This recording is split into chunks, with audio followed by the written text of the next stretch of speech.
Culturas vivas.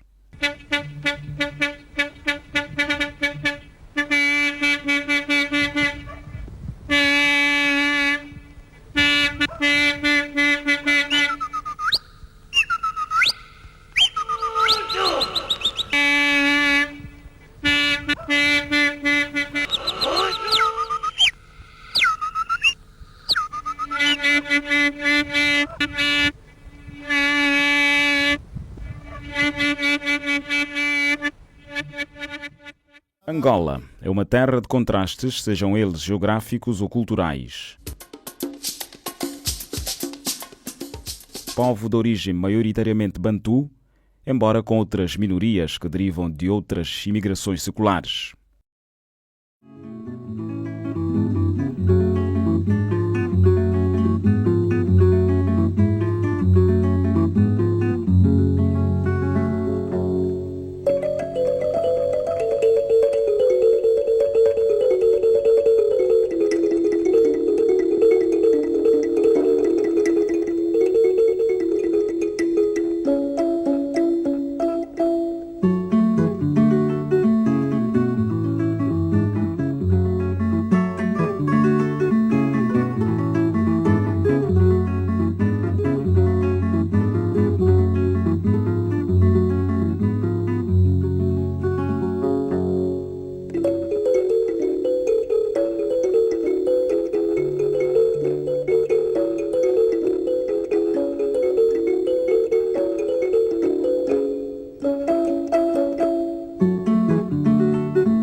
Angola, tal como a África, tem um marco cultural de grande importância: a dança.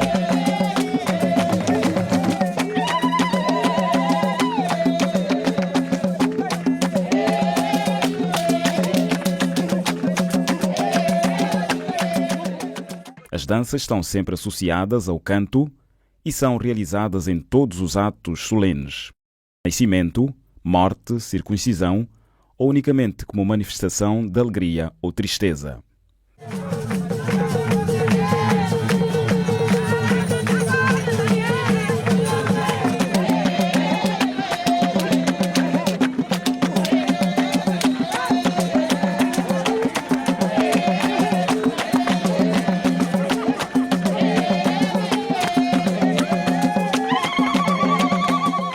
A província do Cunene situa-se no extremo sul de Angola e tem uma superfície de mais de 87 mil km².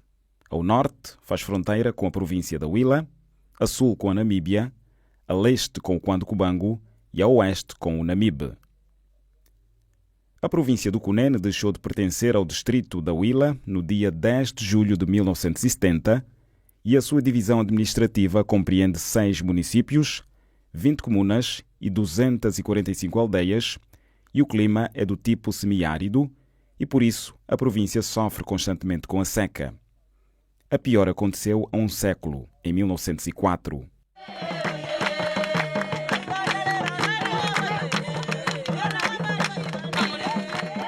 A nossa viagem para o Curoca começa no posto fronteiriço de Santa Clara, mas antes rumou para a comunidade Herero-Imba, no norte da Namíbia.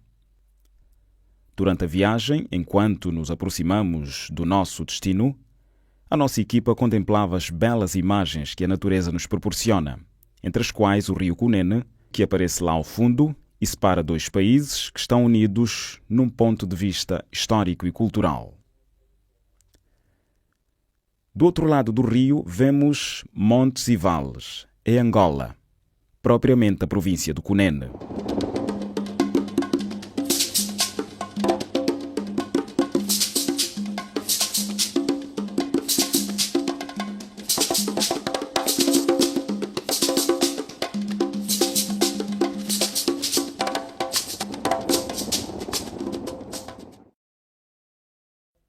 Depois de 5 horas de viagem, encontramos uma pequena aldeia de hereros imbas namibianos, onde tivemos poucas informações, até porque a maior parte deles estava fora da aldeia a pastarem o gado.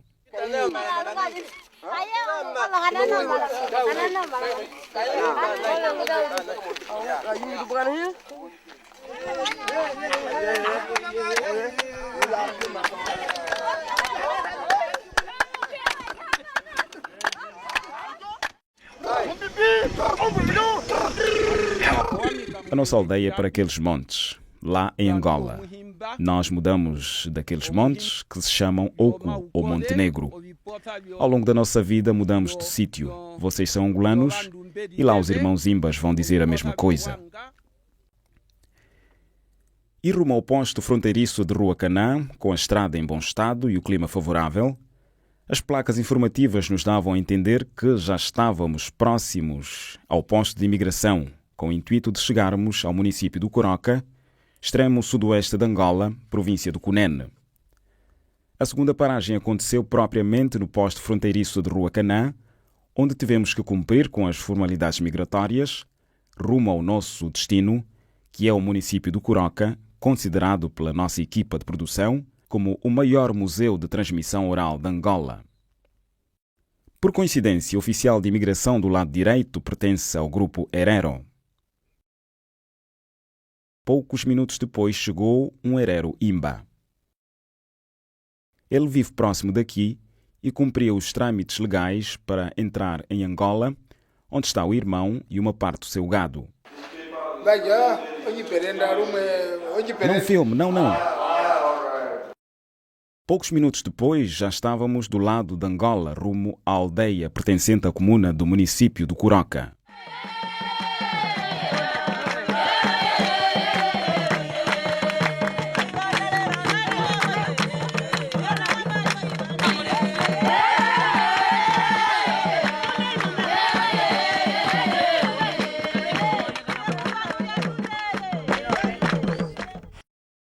Só os carros com pneus apropriados podem enfrentar este terreno cheio de lombas e pedras, não esquecendo o sol escaldante desta época de verão. Já no Coroca, a primeira paragem foi esta localidade.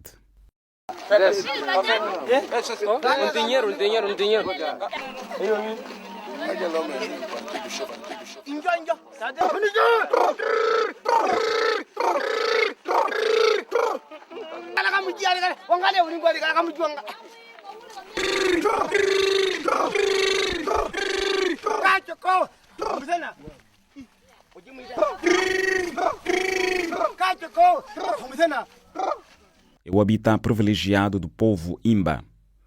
Eles têm um estilo característico de dançar, onde a música palmada, associada ao canto, são os ingredientes perfeitos para a dança.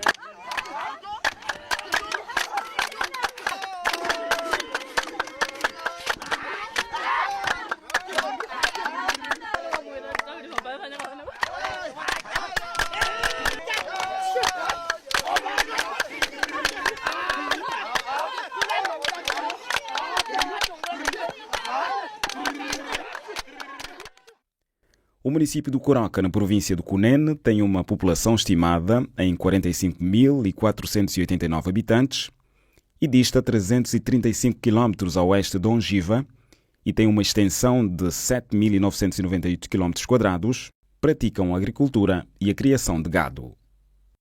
Dentre as tribos do Coroca, a mulher Imba é tida como atraente a julgar pela preocupação que elas têm com a sua imagem.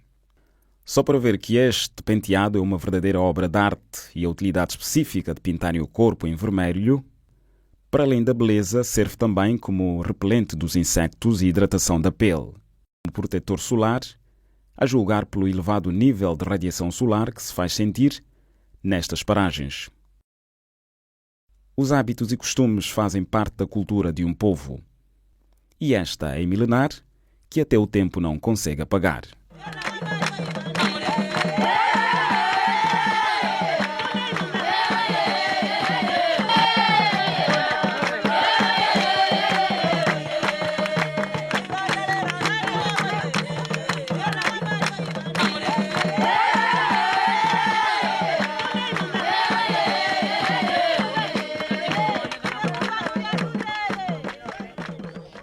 antepassados protegem-nos. Hoje os nossos pais, irmãos e tios estão conosco. Quando o nosso espírito é perturbado, andam para cá, para lá, no ar, não podem descansar nos lugares onde foram enterrados. É assim. Acho que os espíritos dos nossos antepassados estão conosco e quando sonho com eles, o meu coração é perturbado. Vejo-os durante a noite como te estou a ver agora. Então, nós aculturados que ao longo dos anos tivemos influência europeia e não só, não devemos considerar o nosso modo de vida como um modelo em detrimento destes, que ao longo dos 500 anos de colonização, seguido pelas mutações socioculturais, fruto da globalização, sempre mantiveram-se firmes em conservar a sua cultura ancestral, a mesma que faz parte da diversidade cultural desta imensa Angola.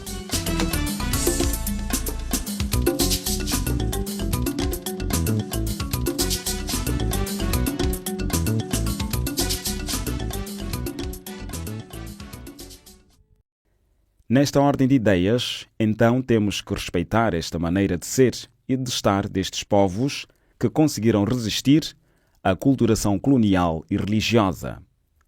Cabe-nos acarinhar e aprender com eles, já que esta é a escolha que tiveram ao longo dos tempos.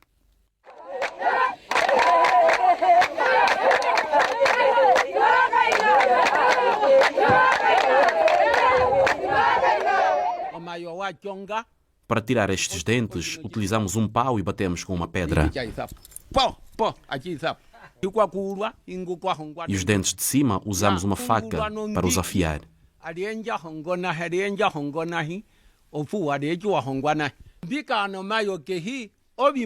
Desde o tempo dos nossos antepassados que os Imbas não podem ter dentes inferiores para diferenciar-se das outras tribos.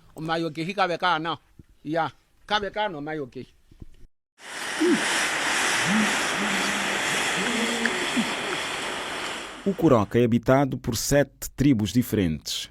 A sua sede é Nkokwa. Tem este nome por causa da seca que assolou a região no passado.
As 7 tribos que habitam o Kuroka, dentre os quais os Mukubais, Mukuaonas, Mundimbas Mundimba são aquele aí. e os Imbas, são do grupo Herero.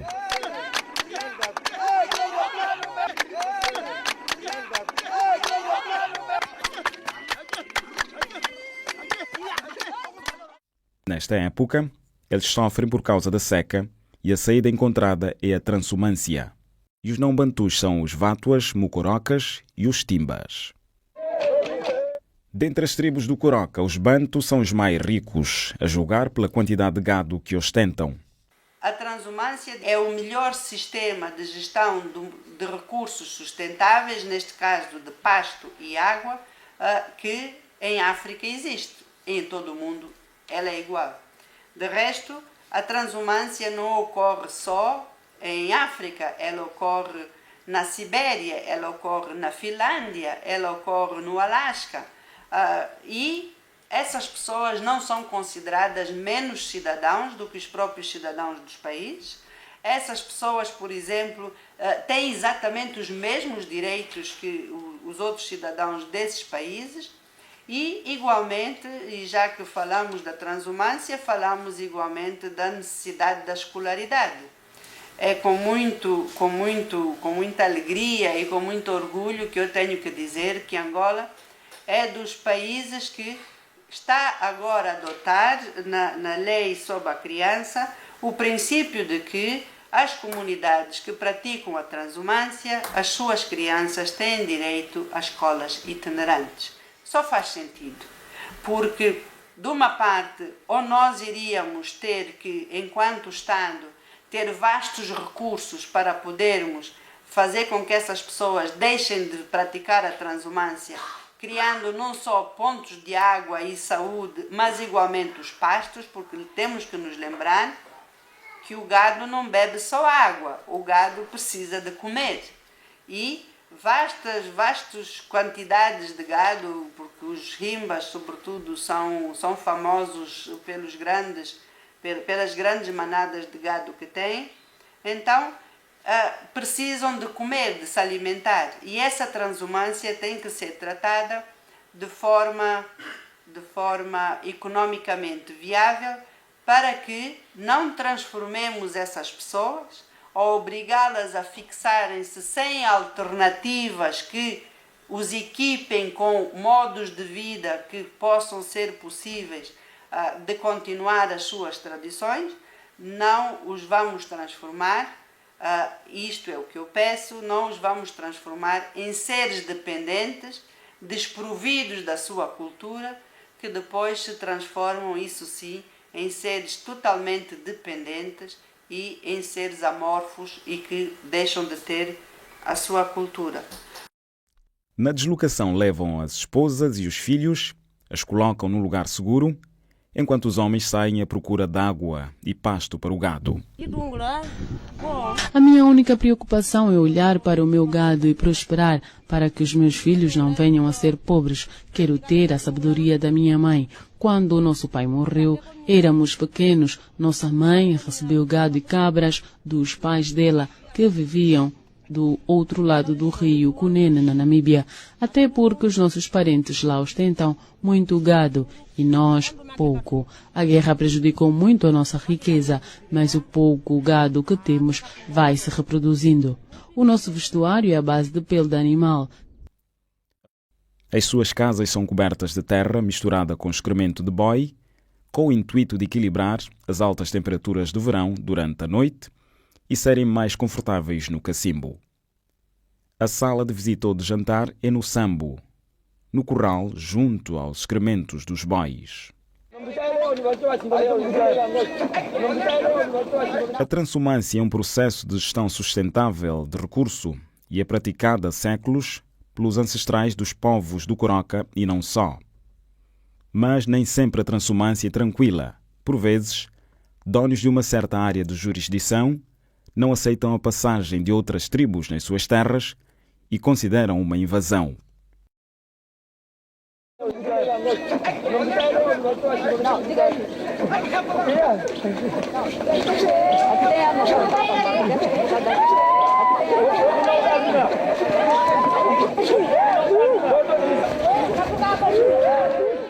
E como consequência termina em derramamento de sangue. Sabe-se que é uma questão cultural. Um jovem mucubal torna-se homem se roubar gado de outras tribos, sem ser apanhado, aliado ao aproveitamento na tentativa de usurpar recursos de outros. Os crimes cometidos são pagos a peso de boi. Os oportunistas escondem-se por detrás dessa mesma cultura, dizendo que a prática do roubo de gado é uma prática cultural. Não é verdade. Uma coisa é um teste que é necessário ser feito para provar que, de facto, um sobrinho da linhagem matrilinear está apto a olhar e a gerir o património do gado, e outra coisa é o roubo do gado, portanto, de uma forma oportunística.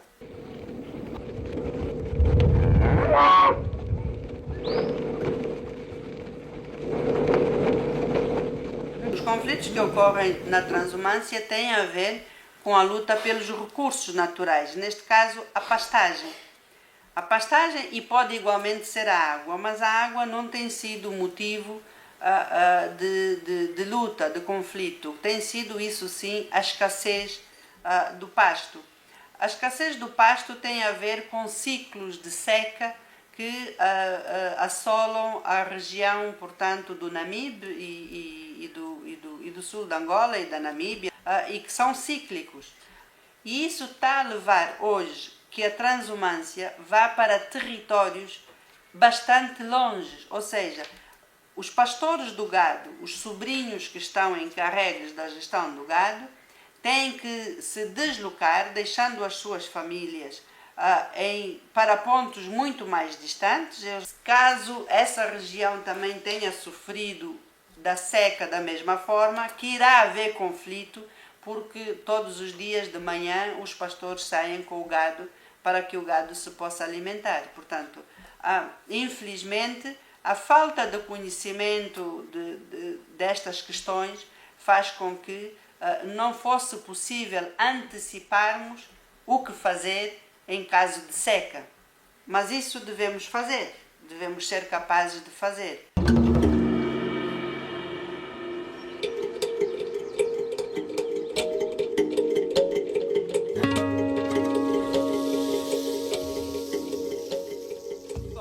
Naquela montanha lá ao fundo foi onde eu nasci. Chama-se Ochipongue. Não cresci aí porque nós mudamos sempre de lugar quando é necessário. Esta toda pertence aos Imbas, mesmo antes da chegada dos portugueses. Segundo os nossos antepassados, os Mukankalas ou Khoisan vinham de longe para tentar nos derrubar, e depois o exército português, mas nós fomos persistentes.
A transumância para estes povos do sul de Angola, a única saída para que o gado não morra, já que eles dependem do boi, até porque o gado significa para as tribos do sul, sobretudo as do Coroca, a sua independência e a sua capacidade de ser e de estar e de se manter ao longo dos 500 anos de colonização de forma independente. Então, o gado é riqueza, é alimento, ou seja, é tudo para eles.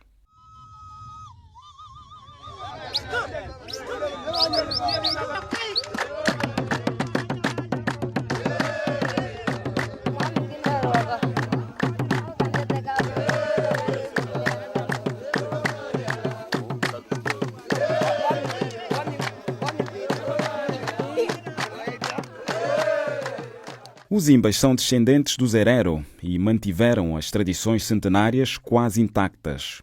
Uma delas é o hábito das mulheres cobrirem o corpo com óleo avermelhado, mistura de banha de boi com uma pedra local.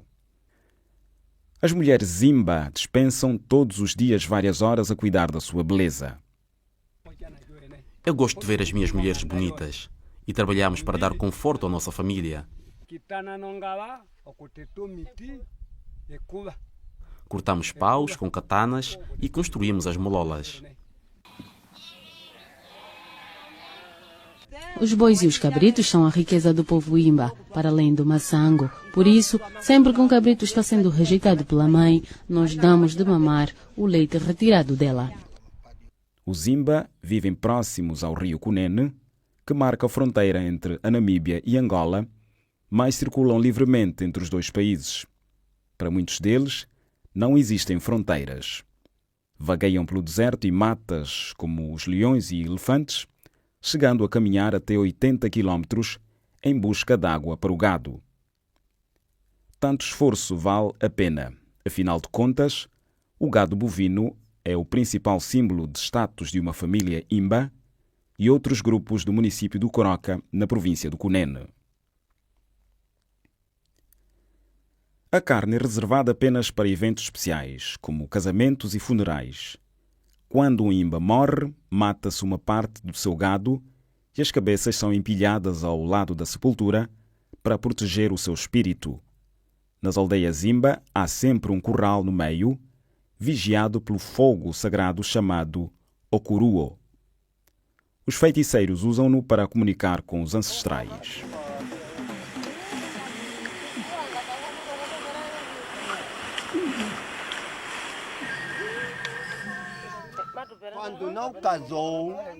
Quando não casou, você não pode vestir isso.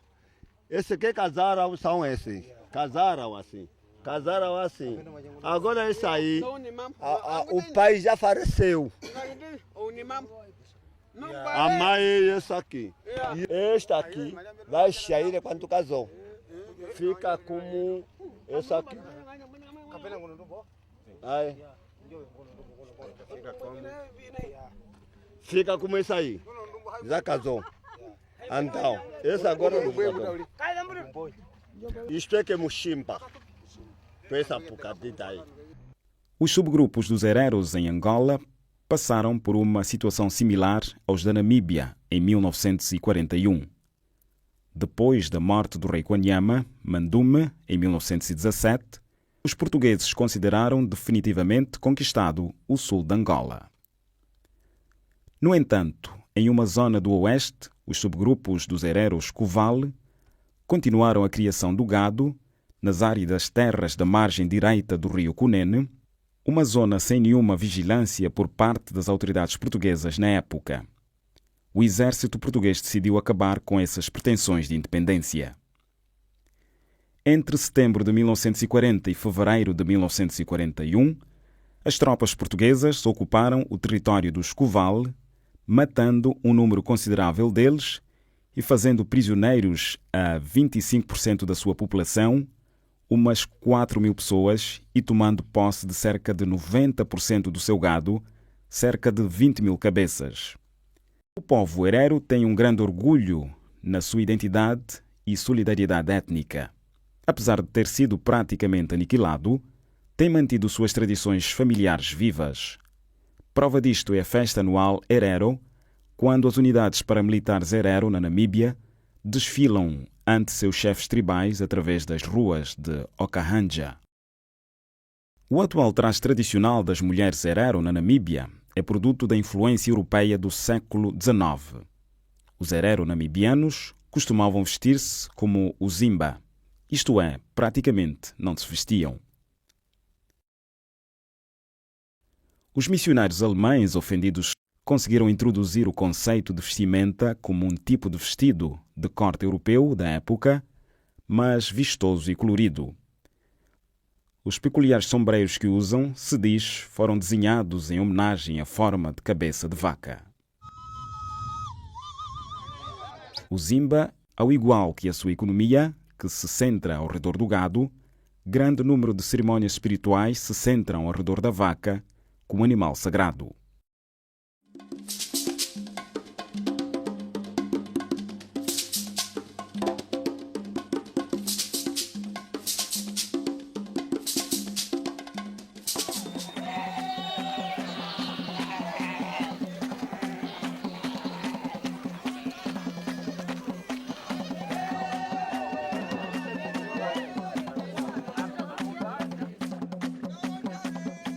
Provenientes da migração dos Bantu da região oriental da África, passando pelo Planalto do Bié, o povo herero instalou-se no século XV na Namíbia e sul de Angola, imigrando depois para o Botsuana. Atualmente tem sua população estimada em 240.000 habitantes. Em Angola incluem os muquaonas, cuvales ou mucubais, mundimbas e os imbas, que regularmente atravessam a fronteira da Namíbia com Angola quando visitam os seus parentes e os seus rebanhos. Durante o período colonial, os europeus tentaram defini-los como grupos étnicos distintos, mas eles consideram-se todos ova herero. Apesar de divididos em diversos subgrupos, possuem o mesmo idioma herero.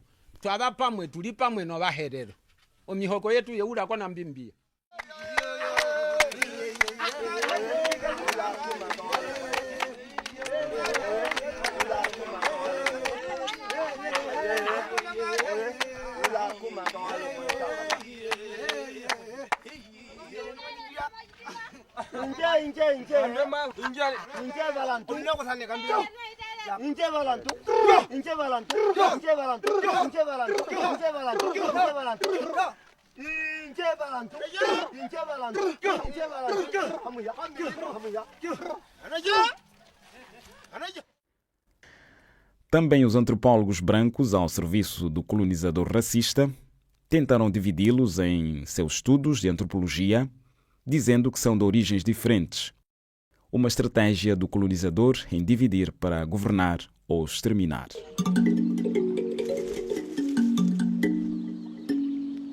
Culturas vivas.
Como salvaguardar o gado da maior parte das doenças? Toda a vida social daquelas comunidades está estruturada à volta dos rebanhos. É importante conhecer como essas comunidades conseguem sobreviver, organizar-se e funcionar em condições adversas e como conseguem gerir a pastagem e a água no meio de um deserto e mata com capim seco.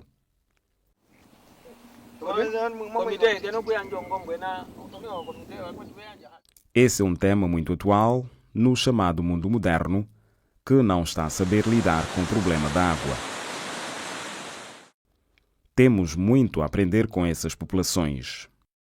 Embora vivam no meio inóspito e onde praticamente não chove, apresentam uma saúde razoável e não há casos notórios de desnutrição. Nesta região, as crianças sensíveis são muito robustas.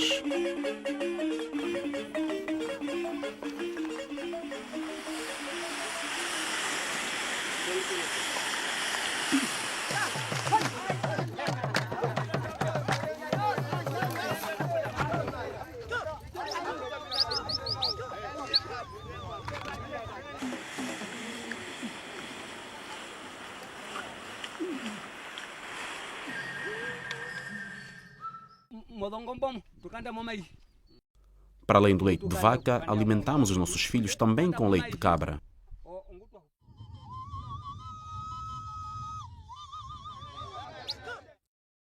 Quais são os segredos dos povos do Kuroka para conseguirem encontrar este equilíbrio? O segredo principal é essas comunidades terem sabido transmitir e preservar a memória e sabedoria ancestrais ao longo das gerações. No entanto, a entrada de elementos estranhos poderá alterar esta corrente.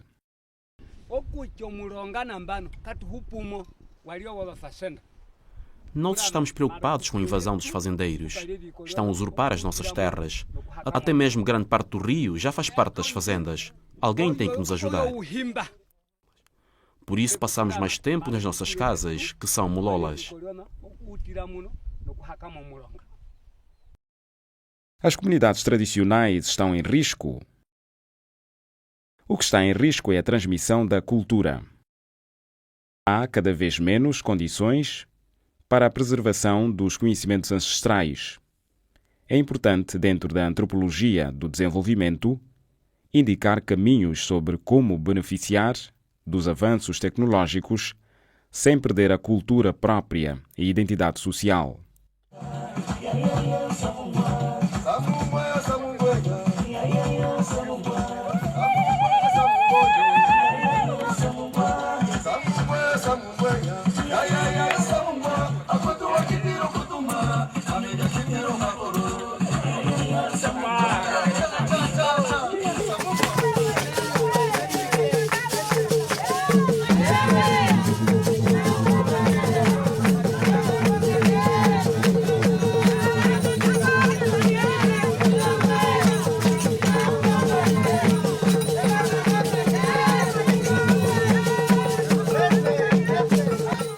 Se analisarmos a questão à luz do conceito angolanidade, a problemática adensa-se. Se as pessoas não souberem o que são na base, mais confusas vão ficar quando confrontadas com a macroestrutura ser angolano. Ser angolano será uma coisa qualquer e não é isso que se pretende. Angolanidade é vivermos valores comuns e coletivos dentro de uma diversidade. Uma boa parte dos valores das sociedades e grupos histórico-culturais que habitam o país é comum. Ainda antes da chegada dos portugueses, a partir do século XIII, houve grandes movimentações militares e políticas que ocorreram no que hoje é o território angolano.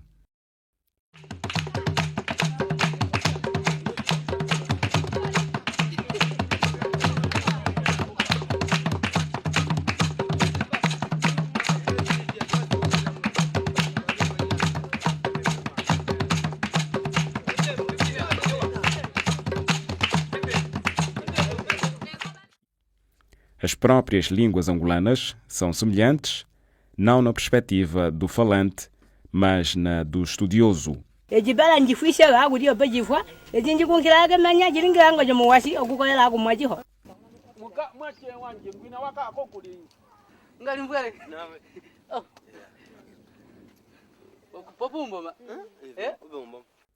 Toda esta interação originou uma partilha de valores entre os vários povos.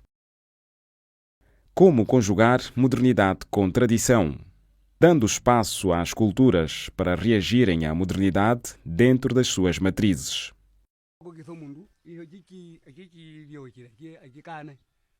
Quando desmanchamos isto no pescoço, é porque morreu alguém da família.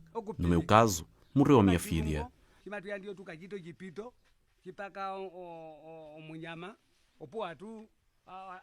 Depois de um ano, fazemos um ritual onde matamos boi e cabritos. Estes panos são adquiridos nas pequenas cidades como Nkonkwa e Xangongo. Isto no pescoço chama-se bongala, e esta toca é dada pelo pai quando apresentamos a nossa esposa. Estas pulseiras compramos aos Vatuas, outra tribo daqui da região. Vivem próximo do deserto. Depois da morte do pai, estas pulseiras passam para o filho, assim sucessivamente de geração em geração.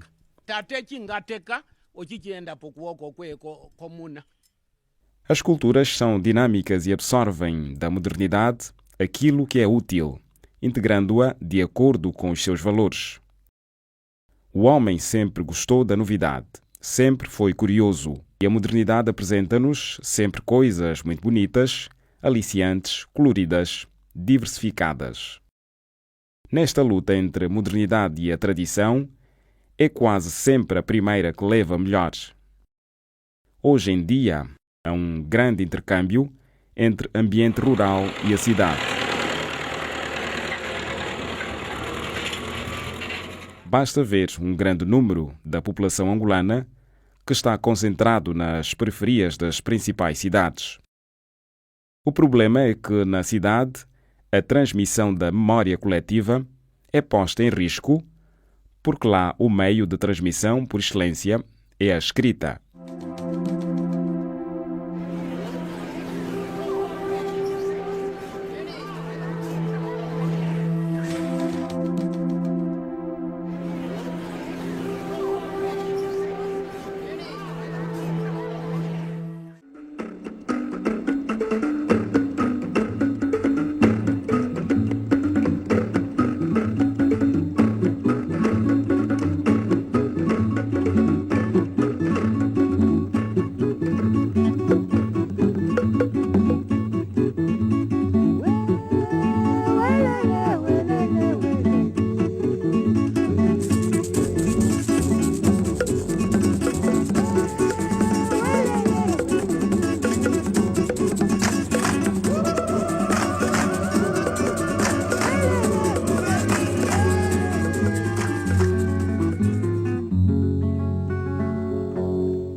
Algumas tribos resistem à civilização, como por exemplo não meter o filho na escola, porque acreditam que o homem, quando sabe ler e escrever, abandona o seu povo. Mas administrações locais tudo fazem para incentivar as tribos no sentido de matricularem os seus filhos, dizendo que é possível aliar a educação e a preservação da cultura e há vantagens em terem os filhos formados. Vamos meter também escolas, não só no Coroca, como noutras sedes de municípios. E metendo também, portanto, para além da formação de pessoas, metendo a agricultura a funcionar como deve ser, de tal forma que não haja dependência em relação tanto o povo em relação aos outros, ninguém venha depender do outro, como também outra olhada está sendo dada aqui aos chamados camusequeles, portanto, ao grupo Khoisan. Portanto, esses dois são os mais vulneráveis ou pobres, mas eu até digo que os mutas são os mais pobres em relação aos camusequeles, porque nem sequer têm flechas, a fruta também não aparece como os outros, tanto tem animais.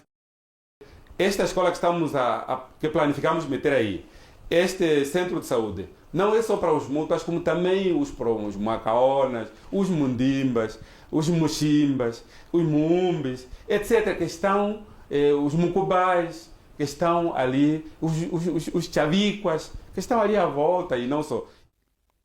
A par das ONGs, a mídia tem abordado vários conteúdos com vista a sensibilizá-los das vantagens da educação dos filhos, assim como na divulgação do seu modus vivendi.